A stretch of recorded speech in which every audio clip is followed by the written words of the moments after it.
అందరికీ నమస్కారం. Sunil Kumar Nayak 2005 IPS batch. అతను మధ్యలో ఆంధ్రప్రదేశ్ క్యాడర్కి డెప్యుటేషన్ మీద గత ప్రభుత్వం సమయంలో ఆయన ఇక్కడ పనిచేయడం జరిగింది.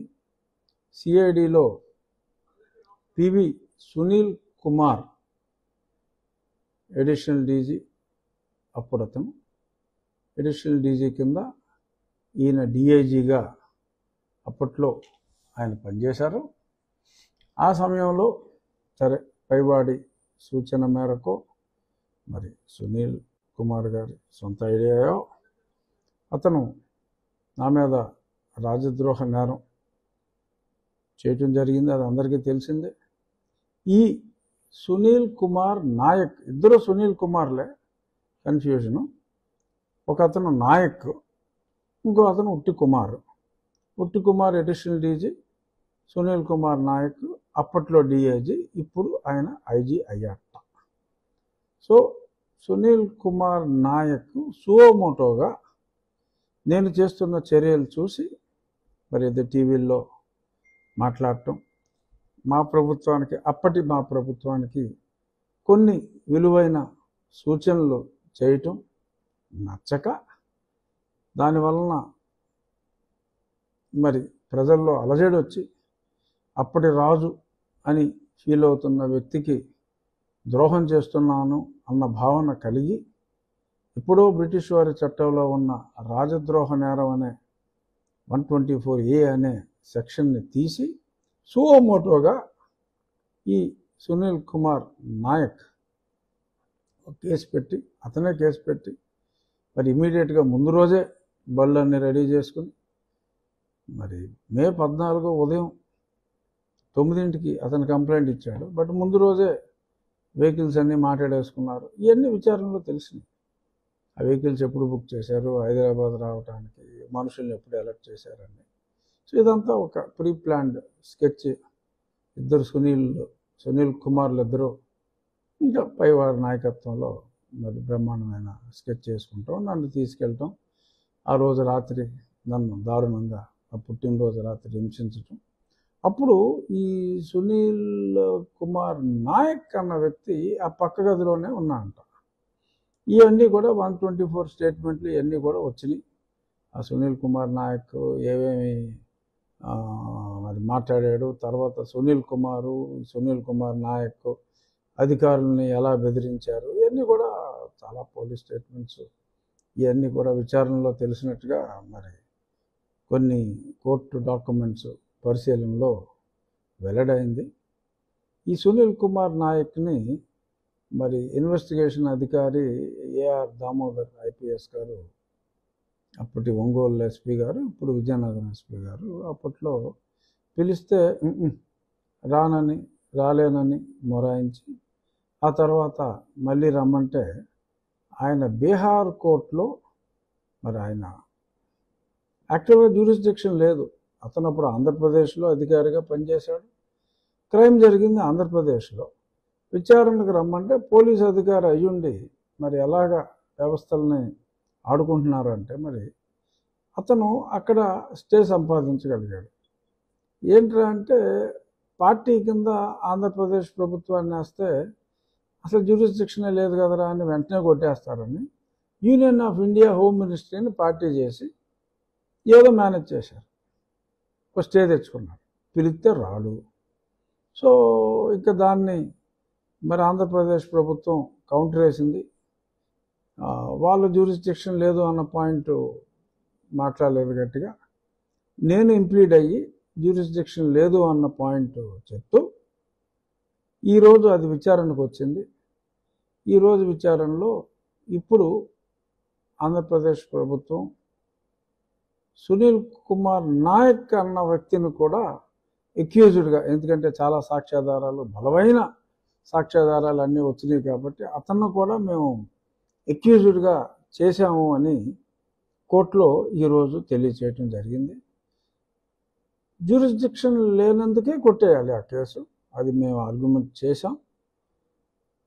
దానికి తోడు ఇప్పుడు ఎప్పుడైతే అక్యూజ్డ్ అన్నారో ఇంకా అసలు డిస్కషనే లేదు, ఆపడానికి కూడా లేదు విచారణ. సో కాబట్టి అక్యూజ్డ్ అని మీరు ఇప్పుడు చెప్పిన దానికి సంబంధిత లోకల్ కోర్టులో వేసిన మెమో అన్నీ కూడా ఫైల్ చేయండి అని డిసెంబర్ 5వ తారీఖుకి తదుపరి విచారణని వాయిదా వేయటం జరిగింది. Arguments more or less over. ఖచ్చితంగా మా సీనియర్ న్యాయవాది నాకు చెప్పిన దాని ప్రకారం డిసెంబర్ 5న ఆల్రెడీ అక్యూజ్డ్ కాబట్టి dismissed as withdrawn, he has to withdraw or otherwise there is no jurisdiction కాబట్టి మరి అతను ఇక్కడికి రావాల్సి వస్తుంది. ఆల్రెడీ అక్యూజ్డ్, ఆధారాలు ఇవన్నీ కూడా 124 స్టేట్మెంట్స్ అన్నీ కూడా ఉన్నాయి కనుక మరి ఆ సునీల్ కుమార్ నాయక్ని విచారిస్తే అసలు అతని పాత్ర ఏమిటి, అతన్ని ప్రోత్సహించిన వ్యక్తి ఎవరు, సునీల్ కుమారా ఇంకెవరన్నానా? ఇక్కడ చాలామందికి ఆశ్చర్యకరమైన విషయం, నాకు కూడా ఎంతో సంభ్రమాశ్చర్యాలకు గురి చేసిన విషయం ఏంటంటే A1గా పేర్కొన్న పివి సునీల్ కుమార్ని ఇప్పటి వరకు విచారణకే పిలవకపోవటం. అతను వేరే ఏసీబీ కేసులో ఏదో అమౌంట్ ఏసీబీ చాలా అమౌంట్ మిస్అప్రోప్రియేట్ చేసిన కేసు, నేను కంప్లైంట్ కూడా ఇచ్చా. అగ్రిగోల్డ్లో చాలా దొంగ అకౌంట్లు ఓపెన్ చేసి డబ్బులు ఎలాగ తులసిబాబు ఇతను కలిసి ఎలా చేశారు, అసలు తులసిబాబు ఇంకెవరికో లీగల్ ఫీజు అని చెప్పి వాళ్ళు ఏదో న్యాయ ధురంధరులాగా వాళ్ళ పేరు మీద డబ్బులు వేసి ఎలా లాగేశారు, ఇంకా వేరే ఒక కంపెనీ పేరు మీద ఏదో సమ్ లాజిక్ సిస్టమ్స్ వాళ్ళ పేరు మీద వీళ్ళే అకౌంట్ ఓపెన్ చేసి తులసిబాబు ఈ company PV Sunil Kumar company ఎలా డబ్బులు లాగారు అన్ని కంప్లైంట్స్ అన్నీ కూడా ఇవ్వడం జరిగింది. అది కూడా విచారణ అతను అడుగుని సాగుతున్నట్టుగా ఉంది. ఇక్కడ ఇప్పటి వరకు మరి పివి సునీల్ కుమార్ గారిని పిలవలేదు కనీసం విచారణకి. మేబీ సునీల్ కుమార్ నాయక్ గారిని విచారించేకే ఇప్పుడు అక్యూజ్డ్ చేశారు కాబట్టి ఆయన్ని పిలుద్దామని ఏమన్నా అనుకుంటున్నారా? బట్ పిలవాలి. A4ని వీళ్ళందరినీ కూడా మరి పిలిచినప్పుడు మరి ఇతన్ని ఇప్పుడు దాకా పిలవకపోవటం అనేది ఆశ్చర్యకరం. ఈలోపు ఆయనకు ఒక సంస్థ ఎయిమ్ అని ఒక సంస్థ ఉంది. దాంతో ఆయన వెహికల్స్ మీద ఇష్టం వచ్చినట్టు తిరుగుతూ ఉంటారు. ప్రభుత్వ ఆఫీసుల్లో వాళ్ళ మనుషులు ఉంటారు. రైట్ టు ఇన్ఫర్మేషన్ అని చెప్పి ఏదో తీసుకుని ప్రభుత్వం మీద కామెంట్లు పెడుతూ ఉంటారు. సో దానికి ఏదో ఓకే ఏదో సస్పెన్షన్లో పెట్టామని సకల రాజభోగాలు ఆయన అనుభవిస్తూ ఉంటాడు. హైదరాబాద్లో ఉన్న 2 గోల్ఫ్ కోర్సుల్లో ఆయన గోల్ఫ్ ఆడుకుంటూ ఉంటాడు. చాలా అక్కడికి వచ్చి సంతకం పెట్టమని ఆయన అందరిలాగా సంతకం పెట్టడం, ఈయన రూటే వేరు, పిలవరు. నా వెనకాల చాలామంది ఉన్నారంటారు. పొలిటికల్ పార్టీలకు కూడా ఆయన ప్రలోభ పెడతా ఉంటాడు. నా వెనకాల ఉన్న సైన్యం జగన్మోహన్ రెడ్డికి కాకుండా బహుశా మీ ప్రభుత్వానికి సపోర్ట్ చేస్తున్నామని మా ప్రభుత్వంలో ఎవరికైనా ఆయన చెప్తున్నాడేమో అన్న డౌట్లు కూడా మరి చాలామంది ప్రజలు మాట్లాడుకుంటున్నారు. అది నిజమో కాదో పాలకులకు తెలియాలి, ప్రజలకు తెలుసుకోవాలి. మరి ఏమిటో కారణం ఏమైనా కానీ ఇప్పటి వరకు పివి సునీల్ కుమార్ని పిలవలేదు. మరి ఇప్పుడు పిలుస్తారు అని నేను ఆశిస్తున్నా. ఆ మధ్యన ఒక పత్రికలో కూడా రాశారు, నత్తలు నవ్వుతున్నాయి అని. ఏమిటి ఈ కేసులో ఉన్న వేగం చూసి? ఎందుకు వేగంగా మిగిలిన వారి విషయంలో వెళ్ళింది, సునీల్ నాయక్ మీద కూడా అక్కడ కేసు వేశారు, ఏదన్నా జరుగుతుంది. But why did they not call PV Sunil Kumar till date yet? Who is preventing? ఏమిటి అతని బలం? ఎందుకు అతను చూసి భయపడుతున్నారా? ఎందుకని పిలవట్లేదు ఏమో అర్థం కావట్లా. చూద్దాం. డెఫినెట్గా ఇప్పుడు ఎన్నాళ్ళు నత్తనడక సాగినా ఇప్పుడు వేగవంతం అయ్యే అవకాశాలు ఉన్నాయి. ఖచ్చితంగా సునీల్ కుమార్ నాయక్ని పిలుస్తారని అనుకుంటున్నా. మరి పిలిచిన తర్వాత ప్లీజ్ చెప్పమ్మా అంటే చెప్పడం, మరి రాబట్టవలసిన విధంగా జరిగింది. రాబట్టి ఏమవుతుందంటే నేను ఓకే ఎమ్మెల్యేగా ఉన్నా, ఎంపీగా ఉన్నప్పుడే చెత్తకొట్టేశారు, అది వేరే విషయం. ఇప్పుడు ఎమ్మెల్యేగా ఉన్నా, డిప్యూటీ స్పీకర్ పదవిలో ఉన్నా.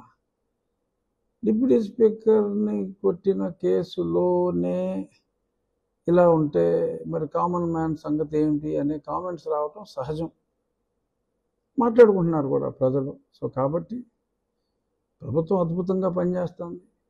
బట్ ఇటువంటి విషయాల్లో అలసత్వం ఉంటే అది సమంజసం కూడా కాదు. కనుక మరి తప్పకుండా ఈ కేసు వేగవంతంగా విచారిస్తారని, అతని మీద ఉన్న ఏసీబీ కేసులు కూడా సీరియస్గా పట్టించుకుంటారని, ఏమో మార్కెట్లో మాట్లాడుకుంటున్నారు, క్లీన్ చిట్ ఇచ్చేస్తారు, అతని సైన్యాన్ని బల ప్రదర్శన, రాబర్ట్ క్లైవ్ తిప్పిన సైన్యాన్ని చుట్టూ తిప్పి సురాజ్ ఉద్దౌలాన్ని ఎలా భయపెట్టాడో ఆ రోజుల్లో బెంగాల్లో, మరి అలాగా మరి ఈయన ఉన్న 10 మందినే పెద్ద సైన్యంలాగా చూపెట్టి భయపెట్టేస్తున్నాడా ఏమో తెలియదు ఈ అభినవ్ రాబర్ట్ క్లైవ్.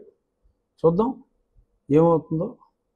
ఈరోజు జరిగింది ఇది, డిసెంబర్ 5న ఏమవుతుందో ఆ రోజు మళ్ళీ ఈ కేసుకు సంబంధించి మళ్ళీ మీ ముందుకు వస్తాను.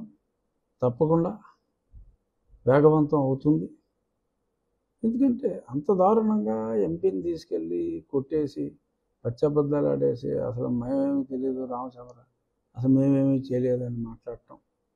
మరి నేను కూడా దీన్ని ప్రూవ్ చేసుకోలేకపోతే ఇంకా కస్టోడియల్ టార్చర్ అనుభవించిన ఎవరో కూడా ఏమీ మాట్లాడలేని పరిస్థితి ఉంటుంది. కాబట్టి ఇది సమంజసం కాదు. కాబట్టి నేను కొంచెం ఓపెన్గా మాట్లాడవలసి వస్తుంది. న్యాయ పోరాటం నేను ఖచ్చితంగా చేస్తాను. అందుకే పాట్నా హైకోర్టుకు కూడా వెళ్ళాను. తప్పకుండా పాట్నా హైకోర్టులో సునీల్ కుమార్ నాయక్ పిటిషన్ని కొట్టివేయటం జరుగుతుంది. ఆ తర్వాత ఖచ్చితంగా నాకు న్యాయం జరుగుతుంది. పోలీస్ శాఖ అప్రమత్తతో వ్యవహరిస్తారు. ఖచ్చితంగా నాకు న్యాయం జరుగుతుంది.